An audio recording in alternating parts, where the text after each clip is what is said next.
How's it going, Critter Family? I hope you all are doing well. Today we are going over a video of how I introduced little Mr. Hermes here to Adonis way back when. Actually, when both of them were both still alive. So bless their little souls. I miss them very much. Very, very much. If you hear meowing and havoc being wreaked over here, it's from little Miss Ellie because I locked her in the room with me so she doesn't wake up my sister. So she's just being crazy, but we're going to make this story short as I can make it. So this is little baby Hermes von Tinklebottom. And this, before I even brought him home, I got everything he needed. So I had, crazy girl. So I had the big, expensive, fancy double-decker cage. As you can see right here, I got everything he needed for it. A lot of blankets, toys. I made a little hammock there because he didn't like the hammock that I bought him. Got him everything he needed. And then I got little Herms. So, oh my goodness. She's just going absolutely crazy. So, once it was time to bring in Herms, I actually had this cage in my bedroom. And that was mistake number one because the bedroom was Adonis's space, the Adonis's favorite spot to stay in. I mean, he would join me in any room I went to, and in a one-bedroom apartment, really, it's just the den and the bedroom, and he didn't really join me in the bathroom or anything like that. But so I had this cage initially in my bedroom, across from my bed in the room. When I brought Hermes home, he was just foaming at the bit to get out of that little tiny critter box that they bring him in because I got him from Petco. Another mistake that I made, and something, I mean, I'm very grateful for having Hermes the way he was, for having him as an individual. He was he was the longest and oldest ferret. He was the longest staying ferret there and the oldest that they had. So I wanted to get the one that had been there the longest, and that ended up being Hermes. And I love him to death. There's no doubt about that. But next time I would like to rescue one from, either maybe get one from a breeder, but more likely rescue one from, what are you doing? But more likely I would like to rescue one from, there's lots of ferret rescues out there, especially in Washington. So I brought him home in his little critter box, put him back in his cage, and I put a blanket over the cage to try to hide. I let Adonis sniff him. Hi, baby girl. Are you going to go in the window now? You going to cause trouble now? All right, sorry, Ellie wanted to go in the window, so... Man, this video is all over the place, so forgive me. So mistake number one that I made was bleh. So the reason I put the blanket over the cage was when Adonis went over to go sniff Hermes, he got really riled up. He was really riled up. There was a new animal in his bedroom, in his kingdom, and he wasn't happy about it. So I put a blanket over top of the cage to try to hide that a little bit, hide the visual of little Hermes. That didn't work, and Adonis actually ended up chewing a hole through the blanket, trying to tear it off of the cage. He was barking, he was screaming, he was not happy about it. So what I did was I thought, okay, well, this is not working. Let me move him into a more enclosed area. So I moved this whole cage into my bathroom, which took over the majority of the bathroom. But that's what I did. So I moved the whole cage into the bathroom so I could close the door and keep the two of these little guys separate. So I could actually, enclose, have more of a physical barrier between the two of them, and it's not in a room where Adonis is sleeping, where Adonis wants to protect this area. He doesn't care about the bathroom, and it's a safer area that I could put Hermes in, inside of his cage, to prevent them from fighting. So this cute little face here was just chilling in the bathroom. He had everything he needed in his cage, and he was fine. He didn't care. And over the next 2 weeks, I would go in there. Whenever I would go in there and interact with Hermes, at first I would have the bathroom door closed, and Adonis would whine and cry a little bit, which is totally normal. He says, "Mom, you're with somebody else that I don't know. You're with some strange animal, and this is you're my mom. I don't want to share you." So I would leave little snacks for Adonis on the other side of the door. Then I would close the door. While he was eating his snacks, I would associate myself with Hermes. And I would start playing with Hermes and just, letting him out of the cage and do some free bathroom running around and all that, for a couple of minutes at a time. Then I would, go back out. After a couple of days of that, then I started to leave the bathroom door open, but I had a baby gate there. So Adonis could see me interacting with Hermes inside his cage, outside of the cage, and I would. Are you still in here? Hi. Okay, I'm just checking. Sorry, I had to make sure Ellie was not on top of Pinky's cage. Man, it's just, we're all over the place today. So anyway, we're going to get through it. So after I had the baby gate in place in the doorway, then Adonis could see me with Hermes, and I would be feeding Adonis treats and pieces of ham, his favorite high value reward, over the baby gate while I was interacting with Hermes. And a lot of times I would just sit there in the bathroom. Hermes would be in his cage just doing whatever, probably, digging to get out because he was, because he's a baby. He doesn't like to be trapped just like a puppy doesn't like to be in a crate. I don't blame him. So he would be in there for a little bit, and I would just sit there, not necessarily interacting with Hermes, but just being there and rewarding Adonis for associating me with this new little creature. This adorable little face for me, but Adonis's nemesis in the beginning. So after that, then I would take him out and I would cuddle with him for a little bit. And if that was too much for Adonis, then I would close the bathroom door. Again, I would leave Adonis something to snack on, like I would give him a bone or something. So that would keep him busy while I was, playing with Hermes and getting Hermes used to myself. Then after that, I would allow Adonis to sniff Hermes through the baby gate. I would either have, and this was when I had two people. I had myself and my sister or her friend or something. And I would be there with Hermes on the inside in the bathroom, inside one side of the baby gate, and Adonis would be on the other side with somebody handling him. So I had him on a martingale collar, the cloth type, a cloth martingale, or his harness. I just threw on his collar real quick, and I had him on leash just in case he were to try to bulldoze through the baby gate. He never did. He was fine. He did a couple of little air snaps, through the baby gate, but Hermes didn't care, and that was Adonis. And so if he did that, then I would redirect his attention. I would reward him for, sitting there, being nice and calm, and then I would take a break, and I would give them a break, and I would close the door and remove the baby gate and just be in there with Hermes or just be there with Adonis.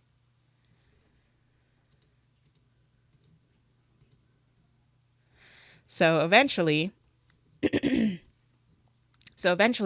would start to allow Hermes to be free roaming a little bit. Well, let me back up. First, I moved his cage from the bathroom when I felt like we had done enough of that, which took 2 weeks of him living in the bathroom and Adonis really getting used to him. I moved his cage into the den, which is where you saw his cage previously in the last picture. That was in the den.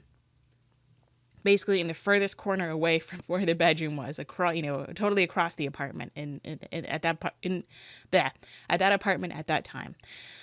So then I would put him there, and Adonis was more okay with it. And I would have Adonis dragging a leash on his harness, if in the first couple of days, when we were hanging out in the den, and just to make sure that he wasn't going to try and go for Hermes through the gate. He didn't really care, or through the cage, and he didn't really care very much. Because he had learned to associate this little creature here through the bathroom, and he had become accustomed to his smell, the smell of Frito feet and little gym socks, which personally I love the smell of ferrets. I remember just picking up Hermes and I love the smell of his little tummy. And most people would be like, "Oh, that's nasty, man," but but that's one of my fond memories of him. And when he passed, I took a big sniff of his blankie that he would lay on in my sock drawer. And that was very comforting for me. But so here he is sleeping. This is him much older and sleeping on a new bed I gave to Adonis, but Adonis never slept on it. Well, he didn't sleep on it for a few days until Hermes slept on it. So Hermes took over it, and then Adonis wanted it. And that is probably one of Adonis's toys that Hermes tried to hide. So amazing little creatures.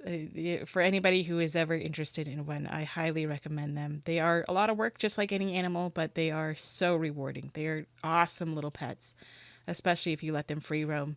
But, even if you don't, and you do keep them in their cage, as long as you let them out for a good, 3 hours, 4 hours a day, I would say 3 hours minimum a day, letting them out, throughout the day or just all at once and letting them run around, then that's, they're awesome creatures. But so when he was in the den, then Adonis was more okay with him and he was more comfortable with him. I have a little video I might be able to find here where Adonis is sniffing him through the cage. But that was when he was a little bit older. Then I let our Hermes out to wander just for a little bit. And so he would wander around just a little bit, just kind of getting some sniffs in. This is little baby Hermes. I don't know what he was getting into here. He probably caused all this kind of chaos over here and chewing on shoes and whatnot. But of course, I see this cord now and I think, oh, that's not a good idea to leave that out with a ferret or with a baby. He was never a cord chewer, but he was very bitey with hands, and so I have a video of how I taught him to accept handling without chewing. And basically, what I did was, if he were like this, then I would hold my hand, just behind under his underarms. I've got my little Shiba here to show you. So if he were like this, I would hold my hand just behind his little underarms and he'd be like, trying to get to me, but he couldn't get to me. Put that back up on my Shiba shelf. But so that was how I dealt with his chewing and biting. But for him, I let him out a little bit and I would have Adonis on a harness, of course, on a leash, while Hermes wandered around. And of course, Adonis, had his prey drive and he wanted to go, he would go after him. And so to prevent that, I'd get Adonis's attention, redirect it on me, reward him. I would tell him leave it if he saw Hermes coming. Hermes was smart enough and he had plenty of spaces to hide in. He had plenty of spaces to go hide under the couch, under chairs, under the exercise ball, under the desk, under everything. And so he was able to hide under there and Adonis would be able to sniff him and all this and that. So I had him on harness. I managed the situation and that took another couple of weeks before I was able to trust them to be loose together. So once I was able to allow Hermes to free roam,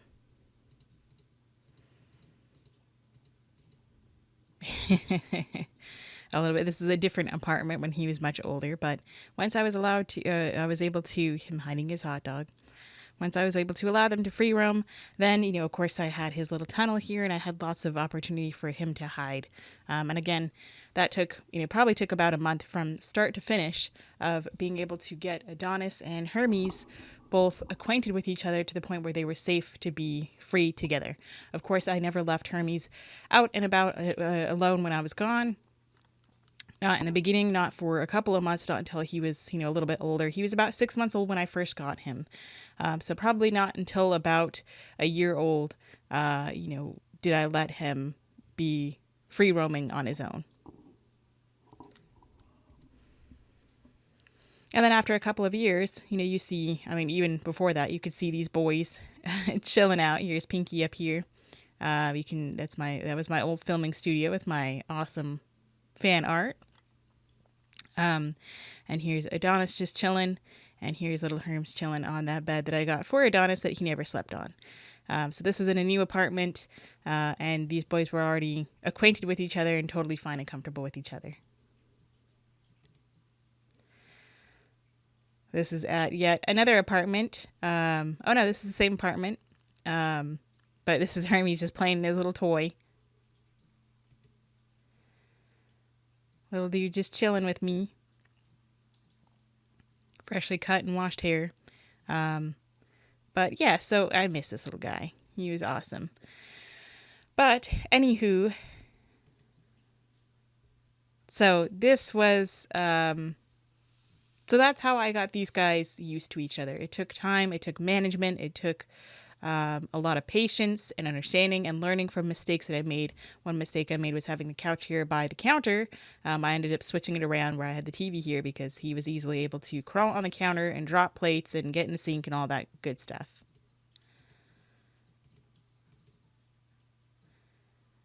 And little sleepy man in yet another apartment, a new, different apartment, or unless I just switch sides here, but I think this was a different apartment.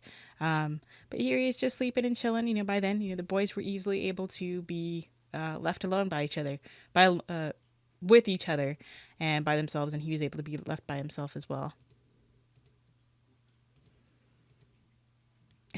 And we're going to end it here on one of my favorite pictures. where he would sleep in my drawers. He slept in this drawer, and I ended up giving him a little blanket because he was able to just, he just took over this drawer, and so that was his drawer. And Adonis and him were able to, coexist and even play with each other a little bit. Adonis would sometimes still go and mock charge Hermes, but Hermes would fight back and get all fluffy as they do. But they were good boys, very, very good boys. And so just being patient, having an understanding for each species and giving them what each of them needs. I didn't have to use a shock collar. I didn't have to use any prong or any of that nonsense on Adonis to keep him from going after Hermes. So that's how I did it. And that's how I these boys lived in harmony, and at least harmony and peace, at least in peace. They didn't necessarily like each other, but they certainly got along. Hermes didn't care. Hermes is like the friendliest little dude ever. When I tried to, adopt a new puppy, which didn't work out because I worked way too quickly, and said puppy went back home that same night, which I've told a story about that. Maybe I'll put a little card up here or wherever you might see it. But Hermes was there, like, happily greeting the puppy, just like, hey, dude, how's it going? Like, welcome to the family, kind of thing. So he was a great little guy. Not that Adonis was bad in any way. I worked way too fast, and I talk about it in that video. So that's how I got Adonis, a Shiba, to introduce him to a ferret. That's how I was able to introduce my Shiba to a ferret. Let me know if you have any questions. Let me know what you think of this video. Thanks for watching. I do appreciate it. Hope you all are doing well. Go say howdy do to your little critters. Say howdy do for me. Give them some kind of love and they appreciate. I would love to hold this little hand right here. Until next time, practice peace, patience, and positivity.